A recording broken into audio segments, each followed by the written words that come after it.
Transition awareness breathing. Feeling grounded for both children and parents is essential for healthy living and learning.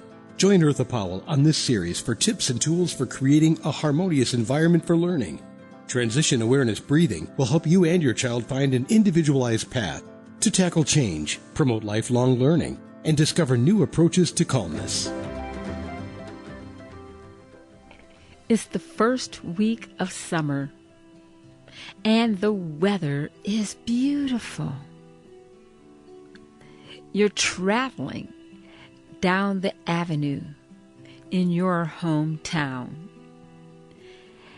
Summer camps have started, and frankly, going back to school is the last thing on your priority list right now.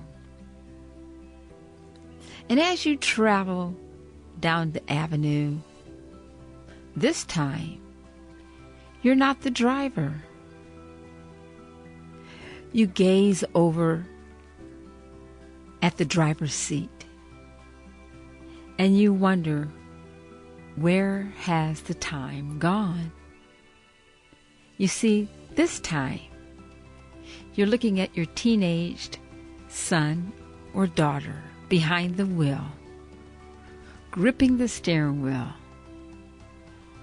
as you are the parent, helping them get the experience to maneuver through traffic as they learn how to drive. Your child is now a student driver. Welcome to Transition Awareness Breathing Podcast. This is Eartha, and I am so happy that you're joining me today. We're back inside the studio, and we're going to talk about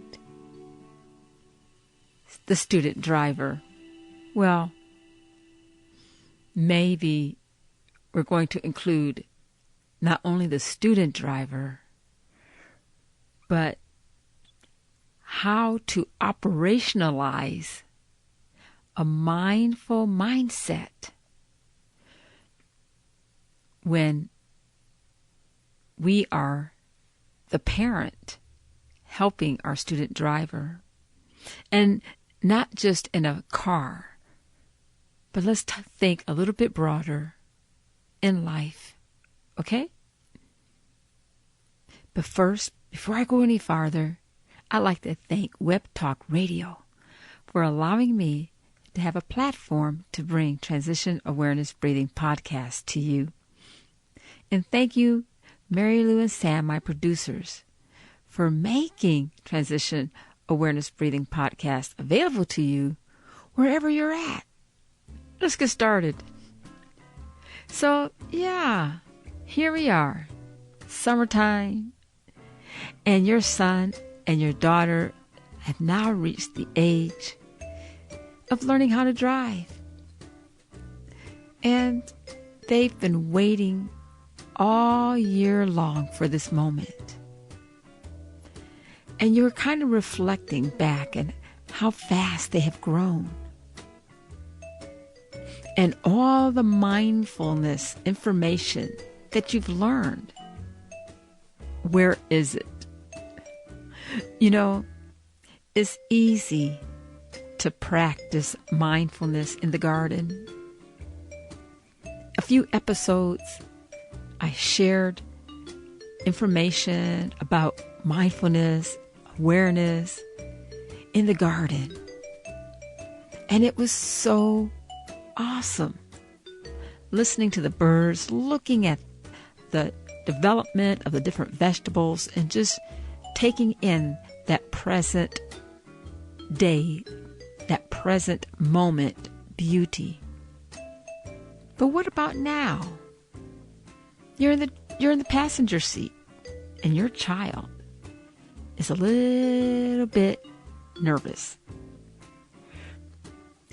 And you are trying your best to remain calm that calm voice. And you've practiced. They've practiced in the parking lot. They've read the material. They've been on simulators. But it's different. It's different when we get out in the active traffic. We do have to be aware that probably as your son or your daughter is driving, it's probably not the best time to point out how beautiful the trees and the flowers are, because you don't want them to get distracted. On the other hand, allowing yourself to exert and maybe show anxiety, nervousness, frustration, or even over-enthusiasm is not very helpful either, because the young driver is very, very focused and they are hyper aware of every voice tone that you are speaking. You've probably had the prep talk with your son or your daughter about, if it's necessary, we're going to pull on the side in a parking lot or on the side of the road where we're safe. Now, you don't want them to feel that they know it all. We don't want them to be overconfident, because driving and learning how to drive is a matter of getting experience. And that's why we're in the car, for example, now. Your child is getting experience. And you know that in order for them to feel comfortable, and in order for them to build safe driving habits, they have to get out in the active traffic. But are we going to guide them to a busy street at first, or a busy highway? I don't think so, because we don't want to squash their confidence. We want to build their confidence. So we're very mindful of the words that we say and the tone that we say it in.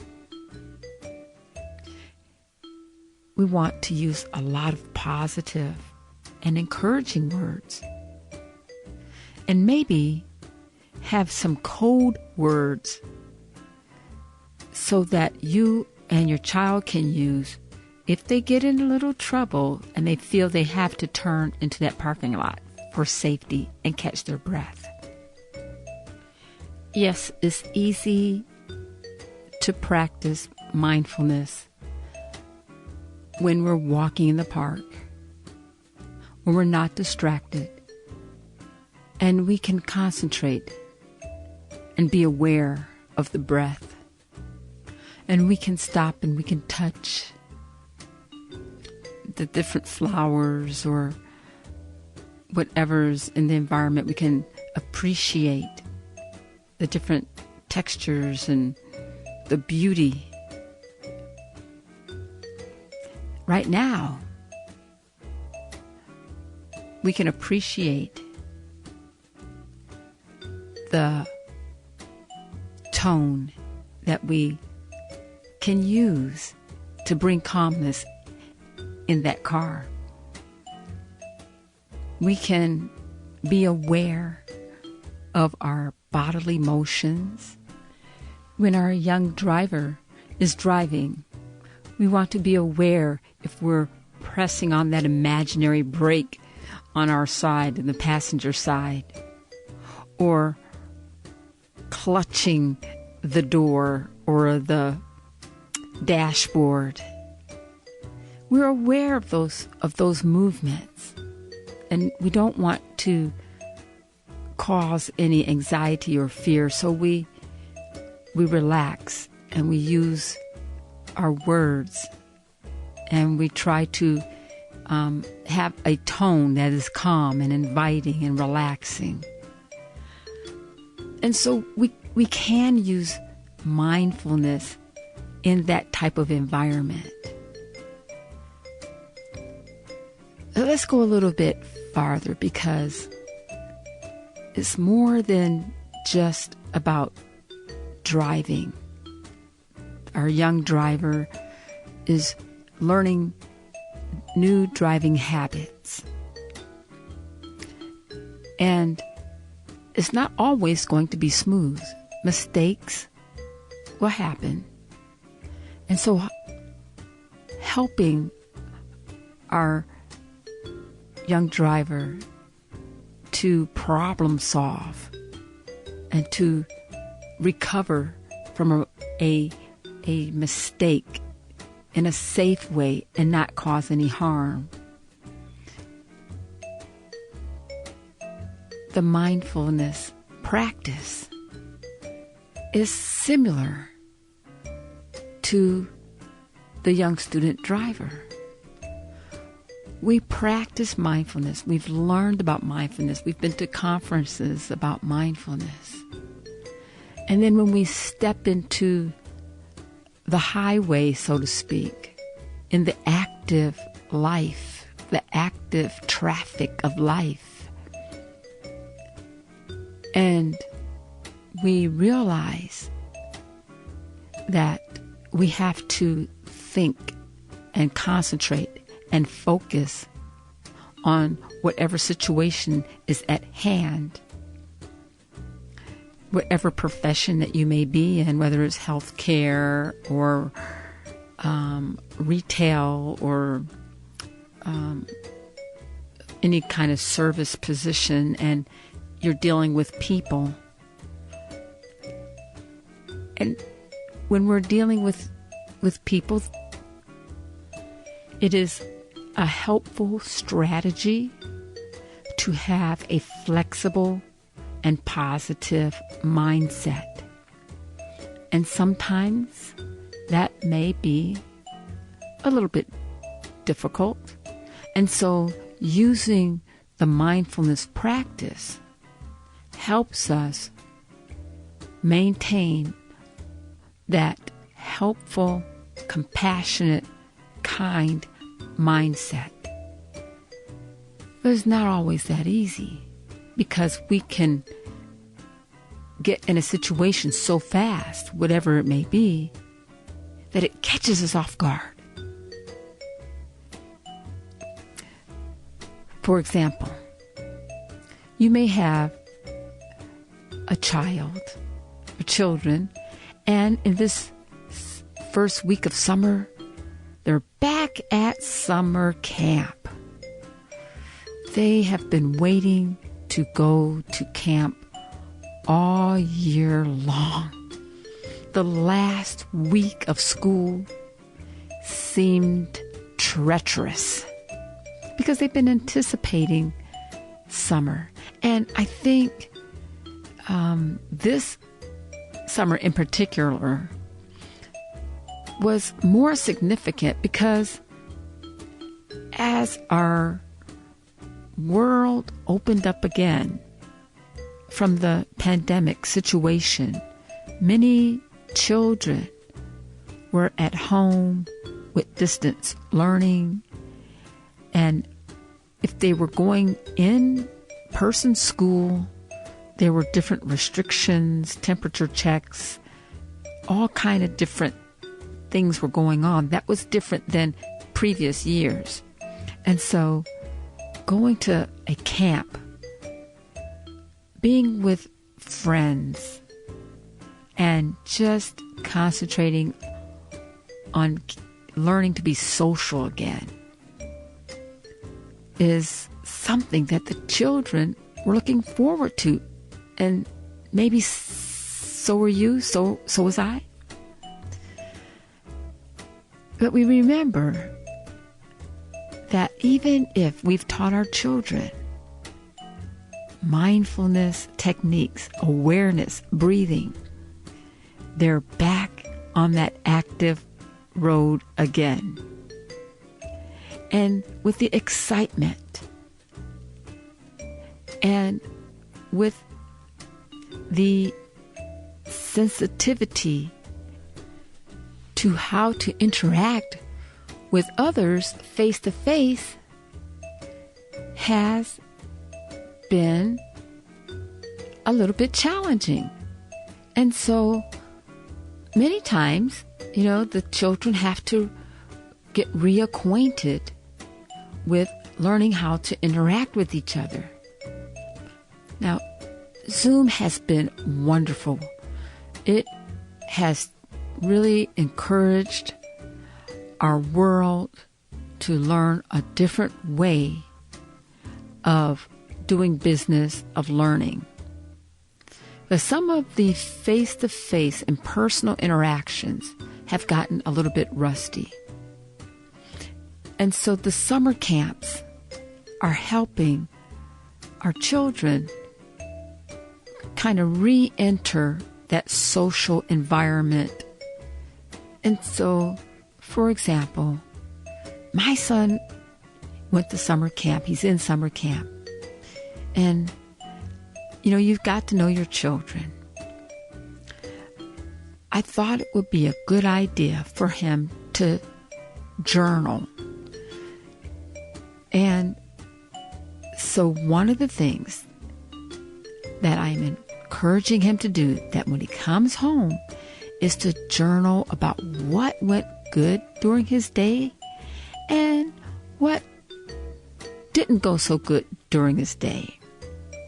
I'm encouraging him to draw pictures of what does that feeling look like if you had to draw a picture, and then write out the words and explain what your feelings were like. And when you weren't having such a good day or a good moment, what did that look like? And write out the words. And what he found was he has on his list a whole lot more of good and positive things that's going on in camp compared to things that were not so good. And so, this exercise is helping him to reflect and to grow and learn for the next day. It's just like our young student driver. We're giving them experience. They're in the active highway.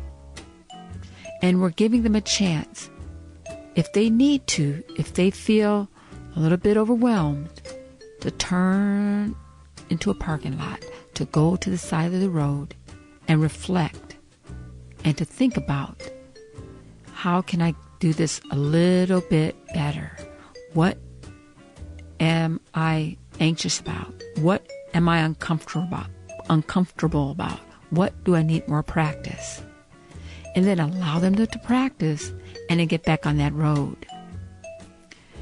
With mindfulness practice, I invite you to reflect. It's the same process. What am I doing well as I'm sitting in this parent seat of my young driver who's learning how to drive? What can I do better? How can I reflect a more calm, compassionate demeanor so that my young driver can be a safe and confident driver? And if the time comes when they have to problem solve, that they will make the right decision. And with that, the mindfulness practice is just not about walking on the beach, which is nice, or walking in the garden, which I love, but we're taking it with us is a lifestyle change. It's more than a relaxation method. It is a relaxation method that brings us to calmness, where our calmness is our strength, and it brings out positive outcomes. Thank you so much for joining me today in Transition Awareness Breathing Podcast, and I look forward to talking with you again next time. Have a great day. Be sure and pick up a copy of Eartha's new book, Tab Mindfulness, Awareness and Coloring Activities in a Pandemic World. It's not just an ordinary coloring book. It features 23 illustrations to stimulate thought, relaxation, and creativity for anyone between the ages of 4 and 94. Increase your positive self-talk energy. Unlock new creative paths. Transform your time once or twice a week to create beautiful art while strengthening confidence, building positive self-talk, and sensitize self-awareness. Tab Mindfulness, Awareness and Coloring Activities in a Pandemic World. It's available now at Amazon.com.